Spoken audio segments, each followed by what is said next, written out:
बबा लामा गाथेदोंबा सिगां गोगोम बिथांमोना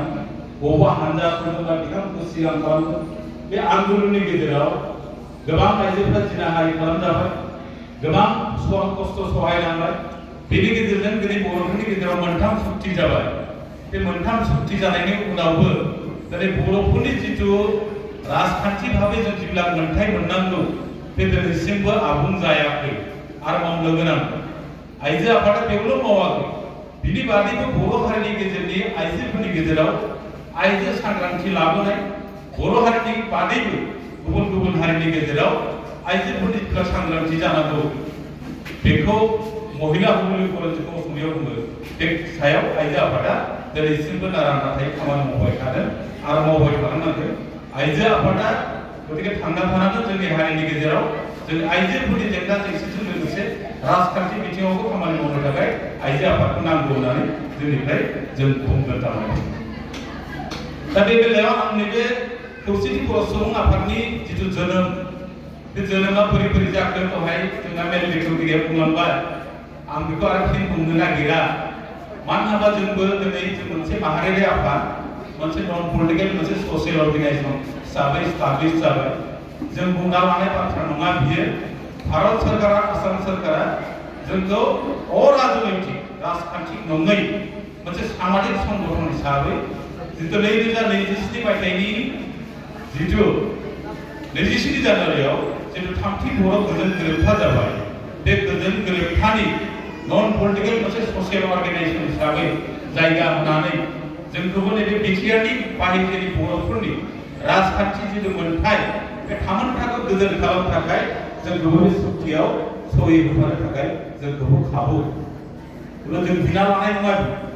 जोंखौ सनमानै भारत सरकारा जितु जेंना दं बिटिआरनि बायजोआवबो, बिटिआरनि बायजोनि बर'फोरनि जेंनानि सायाव जितु खौसेथि बर' सुबुं आफादा जोनोमनिफ्रायनो खामानि मावदों। बे जोनोमनिफ्रायनो खामानि मावनायखायनो नैबे आफादखौ थामथि बर' गोजोन गोरोबथायाव सागान होनो थाखाय सनमानै जोंखौबो लिंहरदों। बे सागानाव जेरै दुलाराय बर' फरायसा आफादनि दैदेननायाव एनडिएफबि मोनब्रै बाहागो आरो जों खौसेथि बर' सुबुं आफाद नैबे थामथि बर' गोजोन गोरोबथायाव जों सागान। दा माहारियारि आफाद हिसाबै जों बुंनो थाङोब्ला जोंनि थांखिफ्रा मा मा जागोन? जोंनि थांखिया जानांगोन जेब्लायबो जातीयताबाद। जों बर' जातीयताबाद दानायनि सायाव जों खामानि मावनांगोन। बेजों लोगोसे जोंनि जितु जातीय मर्यादा दङ बे जोंना थानांगोन। बेजों लोगोसे जोंनि जिल्ला थांखिफोर दङ, गोलाव थांखिफोर लानानै जों खौसेथि बर' सुबुं आफादा खामानि मावनो नागिरदों। बे थांखिफोरखौ लानानै जिहेतु जोंहा मोनसे आलादा मोनसे संबिजिर दंखायो खौसेथि बर' सुबुं आफादा, बे संबिजिर मथे जों खामानि मावनानै नैबे आफादखौ बर' हारिनि गेजेराव मोनसे माहारियारि आफाद हिसाबै बर' हारिया जेराव जेराव दङ गासैबो बर' हारिनि मोनसे कमन प्लेटफर्म जागोन होननानै जों बे लेभेलाव खामानि मावनो जों आगान सुरदों। बे आगान सुरनाय लेखायै जों दिनै बिटिआर दाथ'वाखैब्लाबो बिटिआरनि बायजोआवबो जों बे आफादखौ दाबाय। जेरैहाय जों अरुणाचलाव दादों, मेघालयआव बर'फोर दं मेघालयआव जों दादों, बिदिनो आसामाव थानाय गं 22 जिल्लायाव दादों, बराक भेलियाव दादों। दिनै बुंनो थाङोबा खौसेथि बर' सुबुं आफादा गं 22 जिल्ला, मोननै स्टेट कमिटिजों लोगोसे 120निबो बारा बांसिन जोंहा आन्चलिक कमिटि दं। जेरै जों गगामुग आन्चलिक कमिटि बायदि बेबायदि 120था आन्चलिक कमिटि दं। दा बे कमिटिफोरनि सायाव जोंनि थामोनथाखौ गोजोर खालामनो थाखाय जों दाख्लै मोनसे हाबाफारि लादोंमोन 20 सेप्तेम्बरनिफ्राय। बे गंफ्रोमबो जिल्लायाव दावबायनायनि खौसेथि बर' सुबुं आफादा मोनसे हाबाफारि लादोंमोन। बे लेखायै जों दावबायदों। बे दावबायनायाव जों जोंनि आन्चलिक लेभेलनि दैदेनगिरि, जिल्ला लेभेलनि दैदेनगिरिजों लोगोसे बारग' बर' फरायसा आफादनि दैदेनगिरि,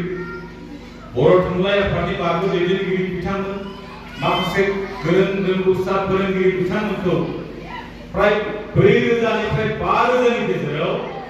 जोङो साननो हनो गोरों मानसिफोरखौ जों लोगो हमदों। जों रायज्लायदों, जोंनि थांखिफोरखौ जों खोन्थादों बिथांमोना सहयोग होदों जोंनो। धोरोमारि गौथुमफोरजों जों रायज्लायदों। रायज्लायनायनि गेजेरजों बिथांमोना नैबे जोंनि बिटिआरनि बायजोनि बर'फोरखौ जाहाथे जों खौसे लाखिनो हायो,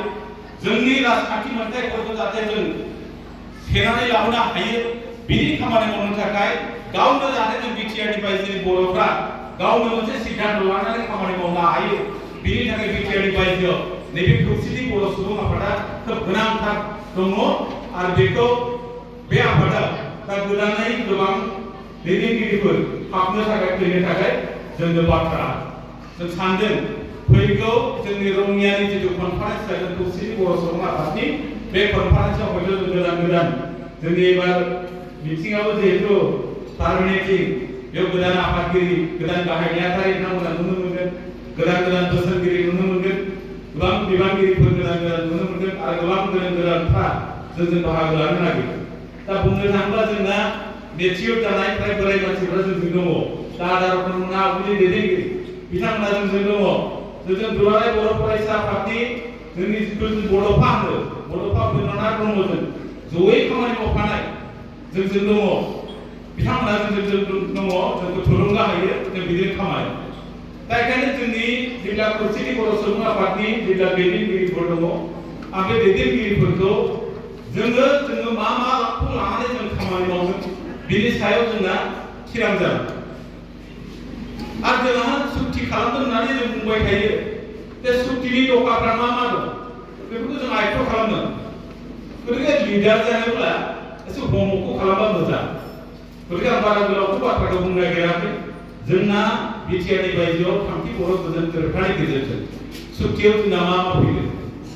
जों माखौ डिमान्ड होनानै सुक्ति खालामगोन बिटिआरनि बायजोआव बे सुक्तियाव थामथि बर' गोजोन गोरोबथायाव बिटिआरनि बायजोआव दफाफ्रा जोंना मा दं आं बेखौ एसे रायखांना होनांगोन दा गिबियावनो जाहैबाय बानिफ्राय जागायजेननाय 5 नम्बरनि आं असमियावबो ट्रेन्सलेट खालामना लादों बर'आव ट्रेन्सलेट खालामना लादों तारमाने बिटिआरनि बायजोआव provision for the borders outside BTE होननानै मोनसे provision बे थामथि बर' गोजोन गोरोबथायाव दा बिटिएनि बायजोआव बर' संस्था बेयाव लिरनाय बे 5.1 मथे बिटिएनि बायजोआव थानाय बर'फोरनो मोनसे आलादायै बर' कसारि वेलफेयार समाज काउन्सिल दानानै होनाय जागोन होननानै स्पष्ट भाबै लिरनाय दं सुक्तियाव लिरनाय थाब्लाबो दहाय आदाया बुङाखै बर' कसारि वेलफेयार समाज काउन्सिला सुक्ति जानाय लोगो जानो गोनांमोन किन्तु जायनि खारना जायो सन्दन लोगो मोनथाम काउन्सिलखौ घोषणा होबाय बर' कसारि वेलफेयार समाजखौ घोषणा होबाय अब्लाना जों खौसेथि बर' सुबुं आफादा चन्दन ब्रह्मनि मुसुखा सावलायनाय जायो थेवबो जायो माखासे जोंनि आगुनि दैदेनगिरिफोर जोङो उनाव थानानै बिजेपिआव थिसनलायनानै नैबे काउन्सिलखौ लाबोनो गोनां जायो बे काउन्सिल दानायाव गोबां जारिमिन दं दा बुंजोबबा बिराद गोलाव जागोन बाथ्राया गतिके आं रावखौबो रायखांनो गैया दिनै बे काउन्सिला दाजाबाय मोनसे इन्टारिम बडि जाबाय बे इन्टारिम बडिया मोनसे कोआलिशन सरकारजों दाजादों कोआलिशन नाम बुंनांगोन खौसेथि बर' सुबुं आफादनि खावसे दुलाराय बर' फरायसा आफादनिफ्राय खावसे खौसेथि बर' सुबुं आफादनिफ्राय सिबा जाबाय दुलाराय बर' फरायसा आफादनिफ्राय थिसननाय रमिय नार्जारिया जाबाय बिपसि गतिके कोआलिशन मोनसे गभर्नमेन्ट बुंनांगोन बर' कसारि वेलफेयार समाज जों जुथाइ दादों बे काउन्सिलखौ दिनै दाफुंजोबनो थाखाय जों बुंनांगोन खौसेथि बर' सुबुं आफादा बयनिबो सिगाङाव थानानै जों खामानि मावबाय बयनिफ्राय सिगाङाव थानानै जों खामानि मावो बे काउन्सिलखौ दाफुंजोबनो थाखाय सरकारखौ जेरैबायदि नारसिननांगौ नारसिननाया जोंनिफ्राय जादों दा जों बुंबाय थादों बर' कसारि वेलफेयार समाज काउन्सिलखौ गामिफोरखौ सोसनजोबनानै बियाब दानानै बेखौ सायख'थिसिम लांनांगौ किन्तु दिनैसिम सरकारा मावनो हाया नाजाबाबो हाया चिफ मिनिस्टारा नाजादों ट्राइबेल एफेयार्स मिनिस्टारा नाजादों डिपार्टमेन्टफ्रा नाजाबाबो मावनो हाया जाहोना जाहैबाय गिबियाव जादोंमोन राभांश अट'नमास काउन्सिला जेंना राभांश अट'नमास काउन्सिलखौ सिंनिफ्राय आसाम सरकारा मोनसे सिन्था खालामदों जितु आग्राह जायो बेनि थाखाय राभांश अट'नमासखौ सिक्सडुल खालामनो नागिरदों सिक्सडुल खालामनो नागिरनायखाय राभाफ्रा बुंदों बर'फ्रा जुदि एंगारना थाङोब्ला जों सिक्सडुलखौ मोननाय नङा मानोना होनना बुङोबा बेयाव 735 खम गामि रेभिनिउ गामि दं राभांशआव बिनि मादावनो 301 खान गामिया 301 खान रेभिनिउ गामिया बर' गामि बे खावसेयानो जुदि ओरै फैयोब्ला बर' कसारियाव फैयोब्ला बे काउन्सिला सक्सेसफुल जाया। बेनिखायनो चिफ मिनिस्टार जोंनि गेजेराव गथायै रायलायनो थिनदों। जों रायलायबाय चिफ मिनिस्टारजों गोबां खेब बे जाफुङासै। बिनि उनाव जों खावलायबाय राभा आसामनि खामानिखौ मावनो थाखाय जों दुलाराय बर' फरायसा आफाद, खौसेथि बर' सुबुं आफाद, गवालपारायाव थानाय बर' कोअर्डिनेशन कमिटि, बेयाव थानाय दुलाराय बर' फरायसा आफाद, खौसेथि बर' सुबुं आफाद, इउजि ब्रह्मनि दैदेननायाव मोनसे स्ट्रं मोनसे शक्तिशाली मोनसे कमिटि दाबाय बेखौ नायबिजिरनो थाखाय। दा बेनि सायाव जों खामानि मावबाय थादों। दा जों बुंबाय आसाम सरकारखौ बिनिफ्राय जों खावलायलायबाय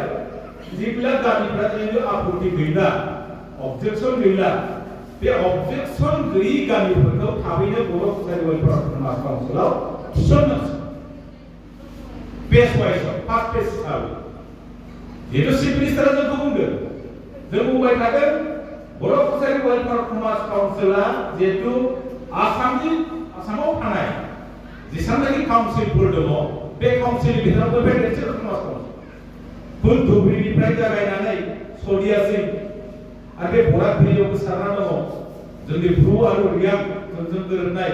कमिउनिटि मोननैया बेयाव दंफायो। गतिके बेखौ 13.5 कोटि थाखाजों सामलायनाया गोब्राब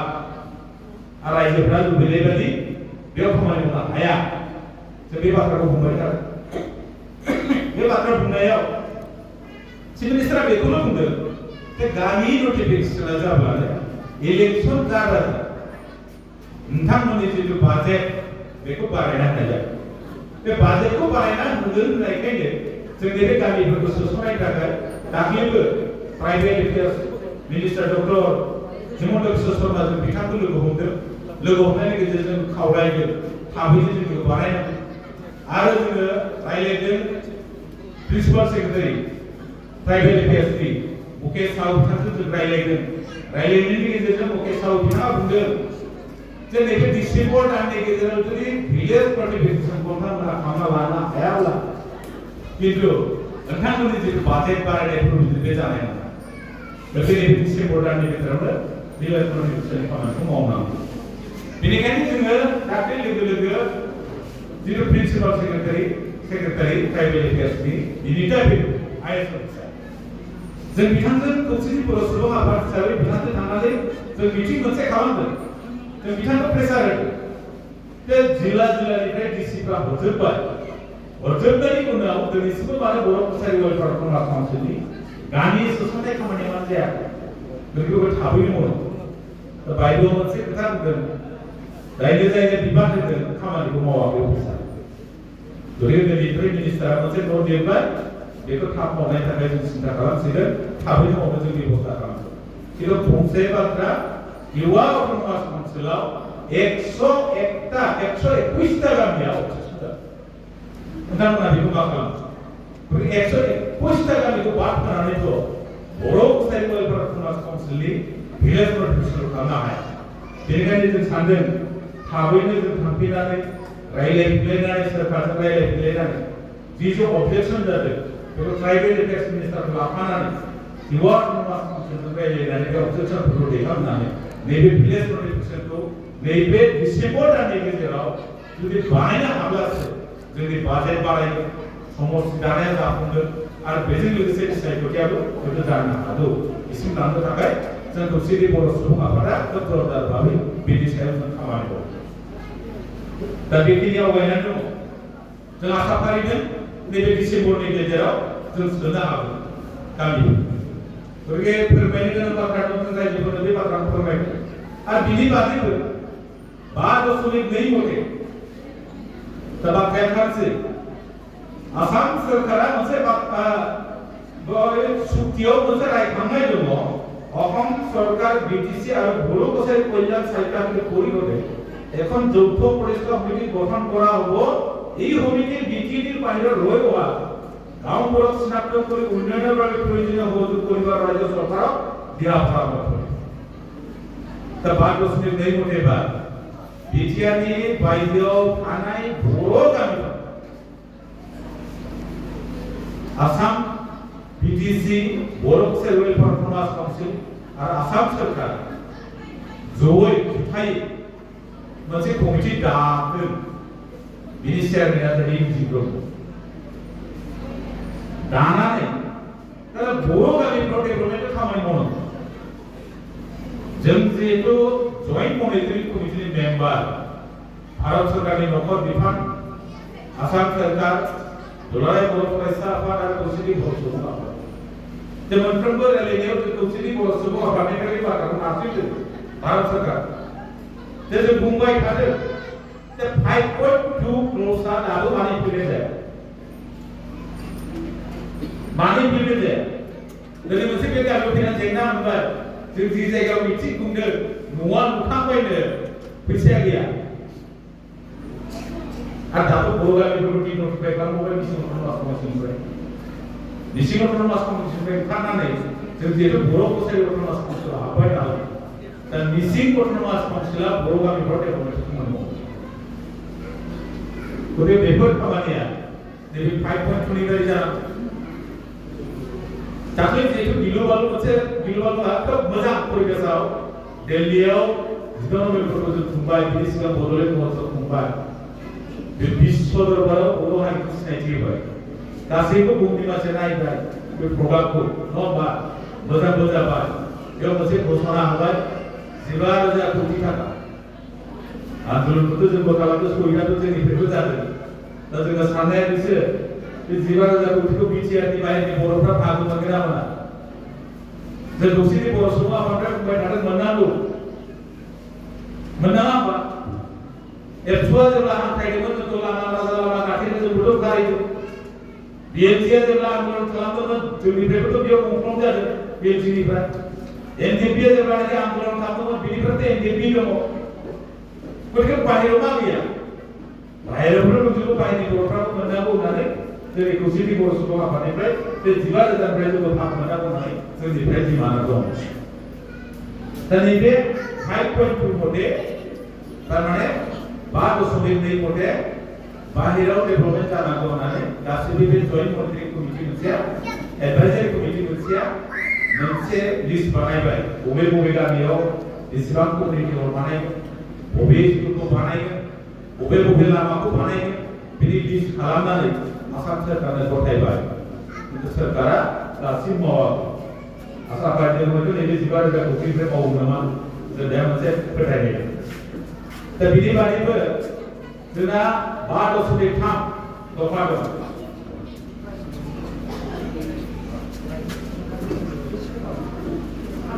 5.3 बे 5.3 मथेबा मामोन बेयाव लिरनाय दङ